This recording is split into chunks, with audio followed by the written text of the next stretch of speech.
Hello hi welcome to Luttoos channel. ഇന്ന് നമ്മൾ കാണാൻ പോകുന്നത് മാനർച്ചിയുടെ ഒരു റെസിപ്പിയാണ് കേട്ടോ. മാനർച്ചി എന്ന് കേൾക്കുമ്പോൾ ഞങ്ങളുടെ കയ്യിൽ മാനർച്ചി ഇല്ലയെന്ന് വെച്ചിട്ട് കാണാതിരിക്കേണ്ട. ഇതേപോലെ തന്നെ നമുക്ക് മട്ടണിലാണെങ്കിലും അതേപോലെ തന്നെ താറാവിൻ്റെ ഇറച്ചി കൊണ്ടും ചെയ്യാൻ പറ്റും കേട്ടോ. അപ്പോൾ ഇവിടെ നമുക്ക് കിട്ടുന്നത് വെനിസൺ സ്റ്റീക്ക് എന്ന് പറഞ്ഞിട്ടാണ് കിട്ടുന്നത്. നല്ല ഹൈ പ്രോട്ടീൻ ആണെന്ന് പറയുന്നുണ്ട്. അതിൽ UK ഉണ്ട്, ലോ ഫാറ്റ് കണ്ടന്റ് ആണെന്നൊക്കെ എഴുതിയിട്ടുണ്ട്. നല്ല ഫ്ലഷ് പീസസ് ആയിട്ടാണ് കിട്ടുന്നത്. അപ്പോൾ ഇത് നമ്മളെടുത്ത് ചെറിയ ചെറിയ കുഞ്ഞ് പീസുകളായിട്ട് കട്ട് ചെയ്തെടുത്തതിന് ശേഷമാണ് നമ്മൾ ഉപയോഗിക്കാൻ പറ്റുന്നത്. ഭയങ്കര എയർ ടൈറ്റ് ആയിട്ടാണ് പാക്ക് ചെയ്തിരിക്കുന്നത് കേട്ടോ. നല്ല റെഡിഷ് കളറിലാണ് കാണുന്നത്. അപ്പം ഞാൻ ഇങ്ങനത്തെ 2 എണ്ണമാണ് വാങ്ങിച്ചത്. അപ്പോൾ ഈ 2 എണ്ണത്തിൽ നിന്ന് നമുക്കിത് മാറ്റി റിമൂവ് ചെയ്ത് കഴിഞ്ഞ ശേഷം വേണം ഉപയോഗിക്കാൻ. അപ്പോൾ ഇവരിവിടെ പറയുന്നത് എന്താണെന്ന് ചോദിച്ചാൽ ഈ മീറ്റിന് നല്ല ടേസ്റ്റ് ഉണ്ടാവും. ആണിൻ്റെ മാനിറച്ചിയാണെങ്കിൽ നല്ല ടേസ്റ്റ് ആയിരിക്കും എന്നാണ് പറഞ്ഞു കേട്ടോ. അപ്പോൾ ഇതേപോലത്തെ പീസസ് ആയിട്ടാണ് കിട്ടിയിരിക്കുന്നത്. ചെറിയൊരു കളർ വേരിയേഷൻ ഉണ്ട് കേട്ടോ. എനിക്കറിയില്ല എന്തുകൊണ്ടാണെന്നുള്ളത്. ഒരെണ്ണം നല്ല ഡാർക്ക് റെഡും മറ്റേതെന്ന് പറഞ്ഞാൽ ഒരു ലൈറ്റ് പിങ്ക് കളർ ഷെയ്ഡ് പോലെയാണുള്ളത്. അപ്പോൾ നമുക്ക് കട്ട് ചെയ്തെടുക്കുന്ന സമയത്ത് അത് കഴിഞ്ഞ് വാഷ് ചെയ്ത സമയത്ത് നമുക്ക് കുറച്ചൊന്ന് ലൈറ്റ് കളറായിട്ട് മാറിയിട്ടുണ്ട് ഫ്ലഷസ് ഒക്കെ.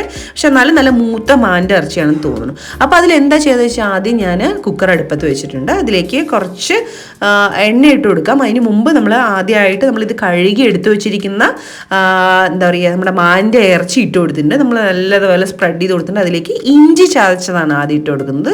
ഒരു വലിയ പീസ് ഇഞ്ചി നല്ലതുപോലെ ചതച്ചെടുത്തതാണ്, അത് മാത്രം ഇട്ട് കൊടുത്തിട്ടുണ്ട്. കുറച്ച് കറുവേപ്പില, എൻ്റെ കയ്യിൽ ഫ്രഷ് കറുവേപ്പില ഇല്ലാത്ത കാരണം ഡ്രൈ കറുവേപ്പില ഇട്ട് കൊടുത്തിരിക്കുന്നത്. നിങ്ങൾക്ക് ഫ്രഷ് കറുവേപ്പില ഇട്ട് കൊടുക്കാം.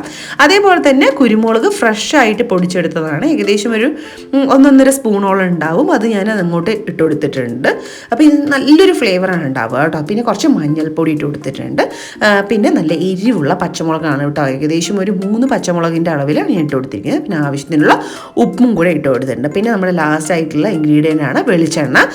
ഏകദേശം 1 സ്പൂണാണ് ഞാൻ ഇട്ട് കൊടുത്തിരിക്കുന്നത്. നമ്മൾ നല്ല ഫ്രോസൺ ആയതുകൊണ്ടാണ് അങ്ങനെ ഇട്ട് കൊടുത്തത്. നിങ്ങൾക്ക് ഫ്രഷ് ആയിട്ടുള്ള വെളിച്ചെണ്ണ ഏകദേശം 1.5 സ്പൂണോളം ഒഴിച്ചിട്ട് നല്ലതുപോലെ ഒന്ന് ഇളക്കി കൊടുക്കാം. കുക്കറിനകത്ത് ചൂട് അപ്പം തന്നെ കയറിയിട്ടുണ്ട്. ഒന്ന് ലൈറ്റായിട്ട് അടപ്പിട്ടൊന്ന് വേവിച്ചെടുക്കാം. അപ്പം തന്നെ അതിനകത്തുള്ള വെള്ളം എല്ലാം പുറത്ത് വരും. അതിനുശേഷം വീണ്ടും ഒന്നുകൂടെ ഇളക്കി കഴിഞ്ഞതിന് ശേഷം നമുക്ക് ഒരു ഹാഫ് ലെമൺ ഒന്ന് ഒഴിച്ചു കൊടുക്കാം. ഈ ലെമൺ ഒഴിച്ചു കൊടുക്കുന്നത് ഇതിനകത്തുള്ള ആ കുത്തൽ സ്മെല്ലൊക്കെ ഉണ്ടെങ്കിൽ ഒന്ന് പോയി കിട്ടും കേട്ടോ. അപ്പോൾ മട്ടൻ ഉണ്ടാക്കുന്ന സമയത്തും ഇതേപോലെ തന്നെ ചെയ്ത് നോക്കാം. നല്ല ഉഗ്രൻ ടേസ്റ്റ് ആയിരിക്കും. അതിനുശേഷം നമുക്ക് വീണ്ടും ഒരു 2 മിനിറ്റും കൂടെ ഒന്ന് വെയിറ്റ് ചെയ്യാം. അടപ്പിട്ടിട്ടാണ് ഒന്ന് വേവിച്ചെടുത്തത്. അതിനുശേഷം നമുക്ക് സാധാരണ കുക്കർ എങ്ങനെയാണോ നമ്മൾ അടപ്പിട്ടിട്ട് ഒരു 2 വിസിൽ വെച്ച് വേവിച്ചെടുക്കാം. ഞാനൊരു പേടി കൊണ്ട് ഞാനൊരു 1/4 ഗ്ലാസ് കൂടെ വെള്ളം ഒഴിച്ചു കൊടുത്തിട്ടുണ്ട്. നമുക്കതിട്ട് 2 or 3 വിസിൽ കൂടുതൽ വേവിച്ചെടുക്കേണ്ട. ഈ ഇറച്ചി കൂടുതൽ വെന്ത് പോയി കഴിഞ്ഞാൽ ടേസ്റ്റ് പോവും. ഇപ്പോൾ ഒരു 3 വിസിൽ മതി.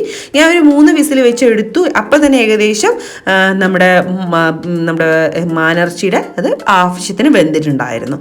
അപ്പം നിങ്ങൾക്ക് മട്ടൺ ആണെങ്കിലും ബീഫാണെങ്കിലും അതേപോലെ തന്നെ ഡക്കാണെങ്കിലും ഇതേപോലെ തന്നെ ചെയ്തെടുക്കാം. നല്ലതുപോലെ വെന്ത് കിട്ടിയിട്ടുണ്ട്. ആ ചാറൊക്കെ കുറിയതുപോലെ കിട്ടുന്നുണ്ട്. അപ്പോൾ നമുക്കിതിലേക്ക് ഒരു മസാല ആവശ്യമുണ്ട്. അതിന് വേണ്ടിയിട്ട് ഞാനൊരു പാന് കുഞ്ഞൊരു ചീഞ്ചട്ടി അടുപ്പത്ത് വെച്ചിട്ടുണ്ട്. അതിലേക്ക് ഒരു 3-4 പീസ് പട്ട, ഒരു 5-6 ഗ്രാമ്പു, 2 ഏലക്ക ഇട്ട് കൊടുത്തിട്ടുണ്ട്. ഒരു പീസ് സ്റ്റാറിൻ്റെ ഒരു 3 എണ്ണം വരുന്നത്. പിന്നെ ഒരു 1.5 സ്പൂണോളം പെരിഞ്ചീരകം ഇട്ട് കൊടുത്തിട്ടുണ്ട്. ഇതൊന്ന് നല്ലതുപോലെ ഒന്ന് റോസ്റ്റ് ചെയ്തെടുക്കുക. എണ്ണയൊന്നും ഒഴിക്കാതെയാണ് കേട്ടോ. ഡ്രൈ റോസ്റ്റാണ് ചെയ്യുന്നത്.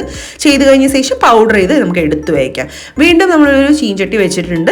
പാനിനകത്തേക്ക് ആവശ്യത്തിനുള്ള എണ്ണ ഒഴിച്ചു കൊടുക്കാം. ഞാനിവിടെ വെളിച്ചെണ്ണ തന്നെയാണ് ഉപയോഗിക്കുന്നത്. നിങ്ങൾക്ക് വെളിച്ചെണ്ണ അല്ലാതെ നെയ്യാണെങ്കിലും കുഴപ്പമൊന്നുമില്ല. അതല്ലെങ്കിൽ സാധാരണ റീഫൈൻഡ് ഓയിലോ സൺഫ്ലവർ ഓയിലോ ഉപയോഗിക്കാം. എന്നിട്ട് തേങ്ങ കൊത്താണ് ഇട്ടത്.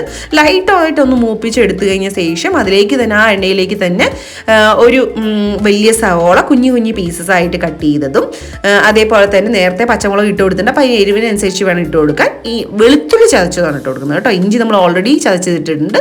ഇപ്പോൾ ഇവിടെ വെളുത്തുള്ളി ഒരു 5-6 അല്ലി വെളുത്തുള്ളി നമ്മൾ നല്ലതുപോലെ ചതച്ചതും കുറച്ച് കറുവേപ്പിലയും കൂടിയിട്ട് നല്ലതുപോലെ ഒന്ന് സോർട്ട് ചെയ്തെടുക്കാം. നല്ലതുപോലെ ഒന്ന് സോർട്ട് ആവണം കേട്ടോ. അപ്പോൾ ഈ സോർട്ടായി കഴിഞ്ഞ് കഴിഞ്ഞാൽ നമ്മുടെ ഗ്രേവിക്ക് നല്ലൊരു പ്രത്യേക ടേസ്റ്റാണ്. അപ്പോൾ ആവശ്യത്തിനുള്ള കുറച്ച് ഉപ്പിട്ട് കൊടുക്കുന്നുണ്ട് പെട്ടെന്ന് സോർട്ടായി കിട്ടാൻ. അതേപോലെ തന്നെ കുറച്ച് മഞ്ഞൾപ്പൊടിയും കൂടി ഇട്ട് കൊടുത്തിട്ടുണ്ട് കേട്ടോ. മഞ്ഞൾപ്പൊടിയും കൂടെ ഇട്ട് കൊടുത്ത് നല്ലതുപോലെ ഇളക്കിയതിന് ശേഷം ഞാനിവിടെ അപ്പോൾ മല്ലിപ്പൊടിയാണ് ഇട്ട് കൊടുക്കുന്നത്. നമ്മുടെ ഇതിലേക്ക് മല്ലിപ്പൊടി ഇട്ട് കൊടുത്തതിന് ശേഷം നമ്മൾ തേങ്ങാക്കൊത്ത് വറുത്തതും അതേപോലെ തന്നെ നേരത്തെ വേവിച്ചെടുത്തിട്ടുള്ള ആ കുരുമുളക് ഇട്ട് വേവിച്ച മാനിൻ്റെ ഇറച്ചിയും കൂടെ ഇട്ട് കൊടുക്കാൻ പോവാണ് കേട്ടോ. അപ്പം ഞാൻ ഇതിന് മുമ്പ് തന്നെ മാനിൻ്റെ ഇറച്ചി ടേസ്റ്റ് ചെയ്ത് നോക്കിയപ്പോൾ ഏകദേശം ഒരു എന്താ പറയുക ലിവറൊക്കെ കഴിക്കുന്ന ആ ടേസ്റ്റാണ് എനിക്ക് ഫീൽ ചെയ്തത്, നമ്മുടെ മട്ടൻ്റെയൊക്കെ ഒരു ടേസ്റ്റ്. പിന്നെ നമുക്ക് കുറച്ച് വെള്ളവും ആവശ്യത്തിലധികം നമ്മൾ പൊടിച്ചു വെച്ചിട്ടുള്ള ആ മസാല കൂട്ടിടണം. ഈ മസാല കൂട്ടിടുമ്പോൾ നല്ലൊരു ഫ്ലേവറാണ്. നമുക്കൊന്ന് അടപ്പിട്ടിട്ട് വേവിച്ചെടുക്കാം. കുറച്ച് നേരം വേവിച്ചാൽ മതി, ഒരു 5 മിനിറ്റ് ഒക്കെ. ഓൾറെഡി കുക്ക്ഡാണ്, പക്ഷേ ഈ മസാലയിൽ കിടന്ന് ഇങ്ങനെ തിളയ്ക്കുമ്പോൾ ആ ഒരു പ്രത്യേകതരം സ്മെല്ലാണ്, വായിലൊക്കെ ടെംപ്റ്റിങ് ആവുകയാണ്. ഇപ്പോൾ ഏകദേശം കറി റെഡി ആയിട്ടുണ്ട്. ഗ്രേവി ടെക്സ്ചർ വേണമെങ്കിൽ നമുക്ക് ഗ്രേവിയോടെ എടുക്കാം, അതല്ല നല്ല ഡ്രൈ ആയിട്ടാണ് വേണമെങ്കിൽ ഇതേപോലെ എടുത്തു കഴിഞ്ഞാൽ അടിപൊളി റെസിപ്പിയാണ് കേട്ടോ. അപ്പോൾ നിങ്ങൾ ട്രൈ ചെയ്ത് നോക്കണം. എനിക്കറിയാം മാനിറച്ചി കിട്ടില്ല എന്ന്, എന്നാലും നിങ്ങൾക്ക് മട്ടനിലോ ബീഫിലോ അതേപോലെ തന്നെ ഡക്കിലോ ഒക്കെ ഇത് ട്രൈ ചെയ്യാവുന്നതാണ്. ട്രൈ ചെയ്തിട്ട് നിങ്ങളുടെ ഫീഡ്ബാക്ക്സ് എന്താണ് കമൻസിലൂടെ പറയാൻ മറക്കരുത്. Thank you for watching.